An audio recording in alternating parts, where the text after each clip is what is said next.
Dear students, এখন আমরা class 10-এর অঙ্কের মডেল অ্যাক্টিভিটি টাস্ক পার্ট 1 এর সমাধানগুলো দেখব। এখানে মোট 8টা অঙ্ক দিয়েছে।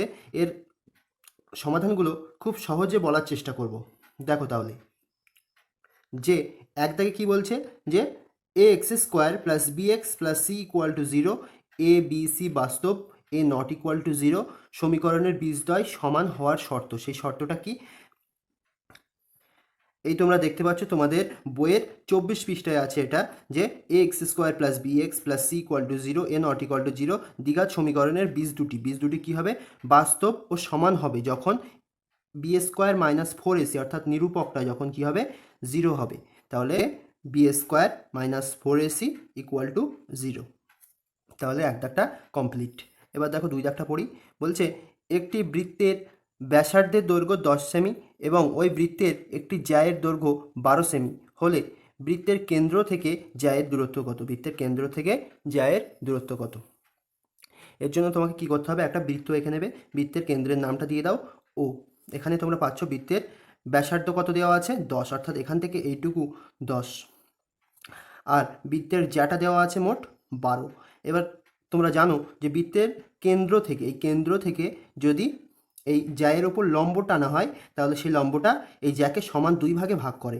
তাহলে এইদিকেও হবে 6, এদিকেও হবে 6। এর একটা নাম দিয়ে দাও। এর নাম হচ্ছে ধরো ও থেকে ডি একটা লম্ব টানলে। এবার তুমি যে কাজটা করবে, এখানে এই সোজাসুজি একটা এই দুটোকে যুক্ত করে দাও। যুক্ত করলে কি পাবে? যুক্ত করলে তোমার মাথায় রাখতে হবে যে তোমাকে কি বের করতে হবে? এই ওডিটা কিন্তু বের করতে হবে, এই ওডিটা বের করতে হবে। তাহলে তুমি পেয়ে যাচ্ছ, এখানে একটা নাম দাও এর, ওডি, একটা বি দিয়ে দিলে, ওডিবি। তাহলে এখানে দেখতে পাচ্ছ যে ও বি, এই ও বির দৈর্ঘ্যটা তোমরা পাবে, কারণ বৃত্তের কেন্দ্র থেকে পরিধি পর্যন্ত, পরিধির ওখানে যে কোনো দৈর্ঘ্য হচ্ছে এখানে কত? যেহেতু ব্যাসার্ধ দেওয়া আছে 10, তাই এগুলো সব কী হবে? 10। এখান থেকে এইটুকু যেমন 10, বা এখান থেকে যদি টানো সবগুলোই 10, তাহলে ও থেকে বি হচ্ছে কত? 10। আর ডিবি 6 কেন হয়েছে এক্ষুনি বললাম। আর তোমাকে বের করতে হবে ওডি। তাহলে এইটা দেখতে পাচ্ছ ও ডিবি, এটা একটা কী ত্রিভুজ হয়েছে? একটা সমকোণী ত্রিভুজ হয়েছে না? তাহলে এই সমকোণী ত্রিভুজের ক্ষেত্রে পিথাগোরাসের সূত্রটা কি? ত্রিভুজ ও ডি বি এর ক্ষেত্রে পিথাগোরাসের সূত্র কি? এটার একটা নাম দিয়ে দাও। এটা হচ্ছে এক্স এক্স দাও, যে ওডি যেটা বের করতে হবে সেটা হচ্ছে এক্স সেমি। তাহলে এইটা হচ্ছে দেখো লম্ব, এইটা হচ্ছে ভূমি, আর এটা অতিভুজ। তাহলে ওডিবির ক্ষেত্রে আমরা জানি লম্ব স্কোয়ার প্লাস ভূমি স্কোয়ার ইকুয়াল টু অতিভুজ স্কোয়ার। তাহলে বা এখান থেকে কি পাচ্ছ? এক্স স্কোয়ার প্লাস 6-এর স্কোয়ার কত? 36, আর 10-এর স্কোয়ার হচ্ছে 100। বা এখান থেকে এক্স স্কোয়ার সমান কত পাচ্ছ? এই 100 থাকলো, এই প্লাস 36 বাম পক্ষে গেলে, ডান পক্ষে গেলে মাইনাস 36 হয়ে গেল। বা এক্স স্কোয়ার সমান কত পাচ্ছ? এই 100 থেকে 36 বিয়োগ করলে কত হবে? 36 আর 4 দিলে 40, আর 60, অর্থাৎ 60 আর 4 64। তাহলে বিয়োগ করলে কত হবে? 64। এবার একে বর্গমূল করে দিলে তুমি পেয়ে যাচ্ছ এক্স সমান কত পাচ্ছ? Plus minus 8। যেহেতু এটা একটা দৈর্ঘ্য তাই মাইনাসের কোনো দেওয়ার দরকার নেই। তাহলে এক্সের মান কত বের হচ্ছে? 8। তাহলে এখানে কি লিখবে? প্রশ্নে কি ছিল? প্রশ্নে ছিল বৃত্তের কেন্দ্র থেকে জ্যায়ের দূরত্ব কত? তাহলে কি লিখবে? বৃত্তের কেন্দ্র থেকে জ্যায়ের দূরত্ব বলে লিখে তারপর লিখবে 8। একক কি দেওয়া আছে? একক হচ্ছে সেমি। তাহলে বৃত্তের এবার 3 দাগটা কী বলছে দেখো, যে দুটি ঘনকের আয়তনের অনুপাত 1:8 হলে ঘনক দুটির সমগ্র তলের ক্ষেত্রফলের অনুপাত কত? তাহলে কি লিখবে? যে ঘনকের যে সবথেকে ছোটো স্মলেস্ট যে কোয়ান্টিটি বা স্মলেস্ট ইউনিট, সেটা তোমাকে ধরে নিতে হবে যে ঘনকের প্রতিটি ধারের দৈর্ঘ্য, যে প্রথম ঘনকের প্রতিটি ধারের দৈর্ঘ্য ধরলে এক্স, আর দ্বিতীয় ঘনকের প্রতিটি ধারের দৈর্ঘ্য ধরলে ওয়াই। তাহলে কি হচ্ছে যে দেখো এখানে কি বলছে যে প্রথম ঘনকের আয়তন কি হবে? যদি এর প্রতিটি ধারের দৈর্ঘ্য যদি এক্স হয় তাহলে প্রথম ঘনকের আয়তন কি হবে? এর কিউব হবে। তোমরা জানো যে যে দৈর্ঘ্যটা দেওয়া থাকবে তার কিউব করলে কী পাবে? আয়তন। আর পরের ঘনকের যে প্রতিটি ধারের দৈর্ঘ্য যদি ওয়াই হয় তাহলে এর কিউব করে দিলে কী পাবে? তার আয়তনটা পাবে। সেই আয়তনের অনুপাত দেওয়া আছে দেখো 1:8, 1:8। তাহলে এখান থেকে এই 1:8টাকে আমরা লিখলাম 1/8। এই 1/8টাকে আমরা এইভাবে লিখতে পারি 1/2, বা আর এক লাইন করছি দেখো, 1 মানে লিখতে পারি 1-এর কিউব, আর 8 মানে লিখতে পারি 2-এর কিউব। এটাকে আমরা লিখতে পারি 1/2 তার হোল কিউব। তাহলে বা একইভাবে এই এক্স কিউব বাই ওয়াই কিউবকে লিখতে পারি এক্স বাই ওয়াই তার হোল কিউব সমান এই যেটা বেরোলো 1/2 তার হোল কিউব। এবার এটা তোমরা নিচে লিখবে, আমি এখানে জায়গা নেই বলে এখানে লিখছি। তাহলে এই উভয় দিকে যদি এই কিউবটা ক্যান্সেল করে দাও, কিউবটাকে তুলে দাও, তাহলে কি পড়ে থাকবে x by y equal to কী থাকবে 1/2 1/2। এবার তোমার প্রশ্নটা কি করেছিল যে ঘনক দুটির সমগ্রতলের ক্ষেত্রফলের অনুপাত। তাহলে সমগ্রতলের ক্ষেত্রফল কি কি জানো তোমরা, যে এখানে যেহেতু প্রতিটি ধারের দৈর্ঘ্য এক্স আছে তাহলে কি হবে 6x²। তাহলে প্রথম যে ঘনকটা তার সমগ্রতলের ক্ষেত্রফল হবে 6x², আর পরের যে দ্বিতীয় যে ঘনক তার সমগ্রতলের ক্ষেত্রফল হবে 6y²। এখান থেকে এই 6 কেটে গেলে আর x²/y² পড়ে থাকবে, তাকে আমরা এইভাবে লিখতে পারি যে x/y তার হোল স্কোয়ার। এবার x/y এর মানটা এখানে কত বেরিয়েছে 1/2, সেটা আমরা যদি এখানে বসিয়ে দিই যে 1/2 তার স্কোয়ার সমান কী পাবো 1 এর স্কোয়ার করলে 1 আর 2 এর স্কোয়ার করলে 4। এবার যেহেতু বলেছে কি সমগ্রতলের ক্ষেত্রফলের অনুপাত, তাহলে অনুপাত সমান আমরা অনুপাতের মতো করে লিখে দেবো যে 1:4। তাহলে হয়ে গেল। এবার 4 দাগের প্রশ্নটা কিন্তু খুব ইম্পর্টেন্ট, দেখো, আর অঙ্কটা কিন্তু খুব সুন্দর, যে 400 টাকার 2 বছরের সমূল চক্রবৃদ্ধি 441 টাকা হলে বার্ষিক শতকরা চক্রবৃদ্ধি সুদের হার কত। দেখো এই যে বিষয়টা আমি লিখেছি এটা তোমাদের বইয়ের 102 পৃষ্ঠায় খুব সুন্দর করে লেখা আছে তলার দিকে। কি কি লেখা আছে সেখানে, যে আমরা জানি এটা লেখা নেই, এখানে লেখা আছে অতএব। তাহলে কি n বছরের সমূল চক্রবৃদ্ধি p ইন্টু 1 প্লাস r/100⁴n, যেখানে এই p মানে কি, p মানে হচ্ছে মূলধন, আর r মানে কি, r মানে হচ্ছে বার্ষিক শতকরা চক্রবৃদ্ধি সুদের হার, এখানে লিখবে চক্রবৃদ্ধি সুদের হার।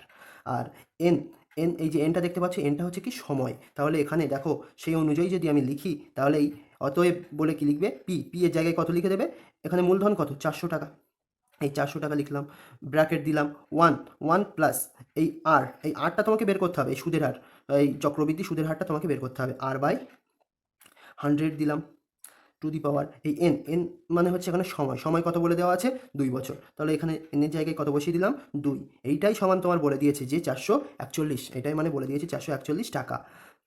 এবার এটাকে আমরা কীভাবে দেখো খুব সুন্দর করে আর এর মানটা বের করে ফেলবো। এখান থেকে 1 প্লাস r/100 তার স্কোয়ার ইকুয়াল টু এই 441, আর এইটা যেহেতু এইদিকে গুণ সম্পর্ক ছিল, গুণ সম্পর্কে ছিল, তাহলে এই 400টা এই ডান পক্ষে গেলে ভাগ সম্পর্ক হয়ে যাবে, অর্থাৎ ভাগে চলে যাবে। বা এটাকে যেহেতু এখানে স্কোয়ার ফর্মে আছে, তাহলে এটাকেও আমরা স্কোয়ার ফর্মে লিখবো। তাহলে এই 441 কতর স্কোয়ার 21-এর স্কোয়ার, এটা তোমরা জানো, বা যদি না জানো তোমরা এটা জেনে নেবে যে 1 থেকে 25 পর্যন্ত স্কোয়ারগুলো তোমরা একটু মাথায় রাখবে, তাহলে তোমাদের এই ধরনের অঙ্ক করার জন্য খুব সুবিধা হবে। আর 400টা কতর স্কোয়ার 20-এর স্কোয়ার, তাহলে এটাকে আমরা খুব সুন্দর করে লিখতে পারি যে এটা মানে এই 21/20 এর হোল স্কোয়ার। বা এখান থেকে এই মাঝখানেরটা এখন দেখো না যে এইটা সমান এইটা, তাহলে এই স্কোয়ার আর এই স্কোয়ার যদি তুমি তুলে দাও তাহলে এখানে কি পড়ে থাকছে 1 প্লাস r/100 ইকুয়াল টু 21/20। আশা করছি বুঝতে পারছো যে 1 প্লাস r/100 ইকুয়াল টু কত পাচ্ছ 21/20। এখান থেকে r/100 ইকুয়াল টু কত পাবে তুমি, যে এই 21/20 থাকলো, আর এই প্লাস 1টা ডান পক্ষে গেলে কি হচ্ছে -1, এই বিয়োগটা একেবারে এখানে করে দাও, কত হচ্ছে এই 21, এই 20টা বিয়োগ করলে কত হবে 1-এর 20। ক্লাস 10-এর ক্ষেত্রে এই বিয়োগ আর বলা লাগবে না, ডাইরেক্ট করে দেবে, কোনো সমস্যা নেই। বা দেখো আর ইকুয়াল টু কত পাবে, এই 100টা ভাগে আছে, তাহলে ডান পক্ষে গেলে কি হয়ে যাবে গুণ হয়ে যাবে, তাহলে এর সঙ্গে কি হবে গুণ 100। তাহলে এই 0 কাটলে 5×2 = 10, অর্থাৎ কী পাচ্ছ 5। অতএব আর এর মান অর্থাৎ সুদের হার কত পাচ্ছ, বার্ষিক শতকরা চক্রবৃদ্ধি সুদের হার কত পাচ্ছ 5%। তাহলে এই হচ্ছে 4 দাগের অঙ্কটা, কিন্তু খুব ইম্পর্টেন্ট। এবার তোমার 5 দাগের অঙ্কটা দিয়েছে অনুপাত সমানুপাত থেকে, বলছে x 12 y আর 27 ক্রমিক সমানুপাতি হলে x ও y এর মান নির্ণয় করো। তাহলে ক্রমিক সমানুপাতির যে প্রপার্টি, যে ধর্মটা, সেই ধর্মটা তুমি যদি জানো তাহলে এই অঙ্ক কিন্তু হয়ে যাবে। কি ক্রমিক সমানুপাতি এটা কেমন, যদি আমি এরকম লিখি x y z 3টে পদ লিখি তাহলে কি হয়, সেটা প্রথমে x/y হয় ইকুয়াল টু y/z হয়, বা ডাইরেক্ট কি হয় এই y² ইকুয়াল টু xz। এখানে যেহেতু 4টে পদ আছে তাহলে সেক্ষেত্রে কি হবে, প্রথমে লিখলে x/12 কী লিখছি দেখো, এক্স 12 ওয়াই আর 27 ক্রমিক সমানুপাতি হলে কী হবে, যে প্রথমে এক্স বাই এই 12টা হলো ইকুয়াল টু, এই 12টা আবার হবে বাই এবার পরেরটা ওয়াই ইকুয়াল টু সেই ওয়াইটা আবার হবে বাই 27, এইটা হবে। তাহলে এখান থেকে আমরা খুব সহজে এক্স আর ওয়াইয়ের মানটা বের করে ফেলবো। দেখো কীভাবে করছি, দেখবে প্রথমে এখান থেকে আমরা দুটো অংশে ভাগ করব। প্রথমে x by 12 equal to 12 by y, এটা একটা রিলেশান পাবো, আর এই প্রথম দুটো নিয়ে একটা রিলেশান পাবো, আর এটা বাদ দিয়ে এই শেষের দুটো নিয়ে একটা রিলেশান আমরা পাবো। তাহলে কি হচ্ছে যে 12 by y equal to y by 27। এখান থেকে আমরা যদি কোনাকুনি গুণ করি, ওয়াই আর ওয়াই গুণ করি, ওয়াই স্কোয়ার হবে, আর এই 27 আর 12 এটা গুণ করলে কত হবে, এটা তোমরা গুণ করবে না, তোমরা এইভাবে করবে, সেটা ভালো হবে। কি, ওয়াই স্কোয়ার ইকুয়াল টু এই 12টাকে ভেঙে নাও, 2 গুণ 3 না, 2 2 4, 3 4 12, আর 27 মানে কি 3 গুণ 3 না, 3 3 9, 3 9 27। তাহলে এখান থেকে আমরা খুব সহজে ওয়াইয়ের মান কীভাবে পাবো, যে দুটো 2-এর থেকে একটা 2 নিলে আমার বর্গমূল করা কমপ্লিট, এই দুটো 3-এর থেকে, বা এই মোট 4টে 3-এর থেকে দুটো 3 নিলে আমার বর্গমূল করা কমপ্লিট। তাহলে কি হচ্ছে, এগুলো গুণ করলে 3 3 9, 9 2 18, তাহলে ওয়াইয়ের মান আমার বের হচ্ছে 18। তাহলে এই ওয়াইয়ের এখানে যে ওয়াই আছে, ওয়াইয়ের জায়গায় তুমি কত লিখে দেবে, ওয়াইয়ের জায়গায় লিখে দাও 18, 12 বাই 18 লিখে দাও ইকুয়াল টু, এবার এক্স, এই 12টা এক্সের তলায় ভাগ আছে, তাহলে ডান পক্ষে গেলে কি হবে, গুণ হয়ে যাবে। তাহলে এই গুণ দিয়ে দিলাম, গুণ 12। তাহলে দেখো 3 6 18, 6 2 12, 3 1 3, 3 4 এই 12, তাহলে কত হচ্ছে 4 2 8। তাহলে আমরা পেলাম, অতএব এক্স ইকুয়াল টু পেলাম 8 আর ওয়াই ইকুয়াল টু পেলাম 18। এবার 6 দাগের অঙ্কটা দেখো, বলছে ও কেন্দ্রীয় বৃত্তের এ বি একটি ব্যাস। তাহলে এইটুকু আমি করে নিই, যে 6 দাগে এই একটা বৃত্ত এঁকে নিলে তার কেন্দ্রটা হচ্ছে ও, আর এ বি হচ্ছে একটি ব্যাস। তাহলে এই এ বি একটা ব্যাস দিয়ে দিলে, আর ও হচ্ছে বৃত্তের কেন্দ্র। এবার কি বলছে, সি বৃত্তে অবস্থিত একটি বিন্দু, তাহলে সি একটা বিন্দু দিয়ে দিলে এই একটা সি বিন্দু। এবার কি বলছে, O B C equal to 60 degree, এখানে এ বি নাম দেওয়া হয়নি, কি দেবে, এ বি। তাহলে ও বি সি 60 ডিগ্রি, ও বি সি, তাহলে এই হচ্ছে ও বি সি 60 ডিগ্রি, এই বি কোণটা কত, 60 ডিগ্রি। ও সি এ কত, ও সি এ মানে এই কোণটা, এই কোণটা তোমার কত বের করতে বলছে। খুব সহজ, দেখো যে এই হচ্ছে বৃত্তের, এই হচ্ছে বৃত্তের কেন্দ্র, কেন্দ্র থেকে এখান থেকে এইটা ও বি, এই ও বিটা কি বৃত্তের ব্যাসার্ধ, ও সি এটাও কি বৃত্তের ব্যাসার্ধ। তাহলে দুটো ব্যাসার্ধ অবশ্যই সমান হবে, না হলে সেটা বৃত্ত হবে না কখনো। তাহলে এই আমরা দেখতে পাচ্ছি যে ও বি সি এটা যে ত্রিভুজ, এই যে ত্রিভুজটা, এই ত্রিভুজটা সমদ্বিবাহু ত্রিভুজ। তাহলে সমদ্বিবাহু ত্রিভুজের এই বাহুটা আর এই বাহুটা সমান, তাহলে এর বিপরীত কোণগুলো সমান হবে। এর বিপরীত কোণ হচ্ছে 60 ডিগ্রি, তাহলে এই বাহুটার বিপরীত কোণ যেটা এইটা, এটাও কত হতে হবে, 60 ডিগ্রি। তাহলে আমরা লিখতে পারি অতএব যে ও সি বি, কোণ O C B equal to 60 degree. আর একটা জিনিস, এই অর্ধেক হয়ে গেল, আর একটুখানি করলে তোমার হয়ে যাবে, যে আমরা জানি কি অর্ধবৃত্তস্থ কোণ সমকোণ। দেখো এই একটা অর্ধবৃত্ত তৈরি হয়েছে, কিন্তু এই অর্ধবৃত্তের এই যে কোণটা, অর্ধবৃত্তস্থ যে কোণটা, সেটা কি সমকোণ। তাহলে এই কোণটা কি হবে, 90 ডিগ্রি, এই কোণটা কি 90 degree. Oh sorry, A C B এই কোণটা কি 90 ডিগ্রি। তাহলে এইটুকু যদি 60 ডিগ্রি, এইটুকু হচ্ছে 60 ডিগ্রি, তাহলে এইটা কত হবে, মোট 90 হতে গেলে এটা কত হতে হবে, 30 হতে হবে, 60 আর 30 90। তাহলে আমরা লিখবো অতএব কোণ O C A equal to কী হবে, 90 degree minus 60 degree equal to 30 degree. আশা করছি তোমরা 6 দাগটা বুঝতে পারলে। এবার 7 দাগের অঙ্কটা দেখো, একটি ঘনকের প্রত্যেকটি ধারের দৈর্ঘ্য 50% বৃদ্ধি পেলে ঘনকটির সমগ্র তলের ক্ষেত্রফল শতকরা কত বৃদ্ধি পাবে।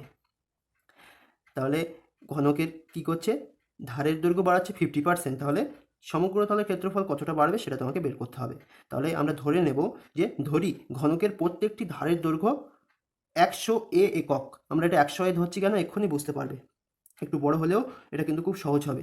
100 একক অতএব সমগ্র তলের ক্ষেত্রফল কী হবে, যে 6 ইন্টু যে ধারের দৈর্ঘ্য যেটা দেওয়া থাকে তার স্কোয়ার হয়, 6 ইন্টু এখানে দেওয়া আছে ধরেছি 100A, তাই কি হয়েছে 100A তার স্কোয়ার বর্গ একক ইকুয়াল টু, কোনো সমস্যা হবে না, 6 ইন্টু 100A স্কোয়ার করলে কী হবে, 100 স্কোয়ার করলে কি 1-এর স্কোয়ার করলে 1, দুটো শূন্যর স্কোয়ার হচ্ছে 4টে শূন্য, আর এর স্কোয়ার হচ্ছে A স্কোয়ার, এত বর্গ একক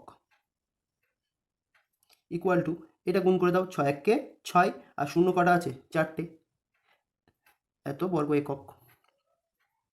এইবার 100A কেন ধরলাম এবার বুঝতে পারবে, যে ঘনকের প্রতিটি ধারের দৈর্ঘ্য 50% বৃদ্ধি পেলে এখন দৈর্ঘ্য হবে, তাহলে 50% বৃদ্ধি পেলে কি 100, যদি আগে যদি 100 হতো তাহলে এখন হবে কত 150, 50% বৃদ্ধি পেয়েছে।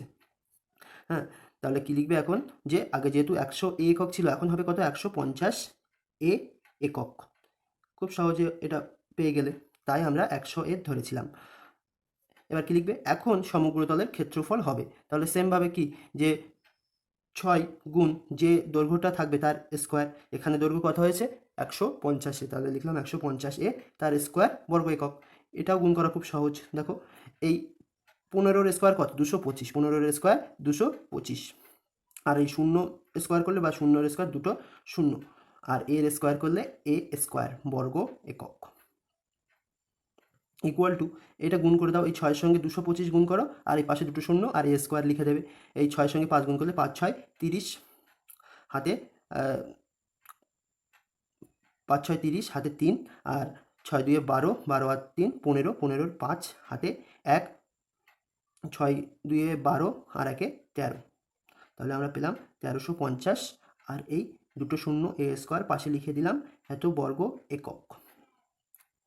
তাহলে আমরা বুঝতে পারছি যে আগে সমগ্র তলের ক্ষেত্রফল ছিল কি 60,000 A স্কোয়ার, আর এখন সমগ্র তলের ক্ষেত্রফল হয়েছে 1,35,000 A স্কোয়ার বর্গ একক। তাহলে সমগ্র তলের বৃদ্ধিটা কতটা হয়েছে, সমগ্র তলের এখানে কি কি উত্তর চেয়েছে, সমগ্র তলের ক্ষেত্রফল, এখানে লিখবে ক্ষেত্রফল বৃদ্ধি, ক্ষেত্রফল বৃদ্ধি কি হবে, সবসময় সূত্রটা কি, যে বৃদ্ধিটা উপরে হয় আর কিসের উপর বৃদ্ধি, গুণ 100%, গুণ 100%।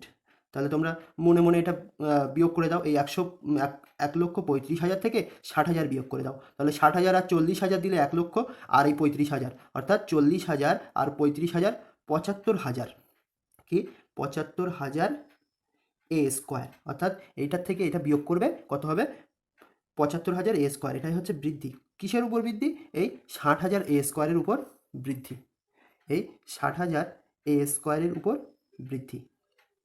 এবার এই ছোট্ট করে কাটাকাটি করলেই আনসারটা চলে আসবে, A স্কোয়ার কেটে গেল, একটা এই 0 0 0 কেটে গেল, আর 4 15 60, 5 15 75, 5 15 75, এই 4 4 4 25 100, তাহলে আমরা পাচ্ছি কি 5 আর 25, 5 25 125%, তাহলে এই হচ্ছে তোমার উত্তর।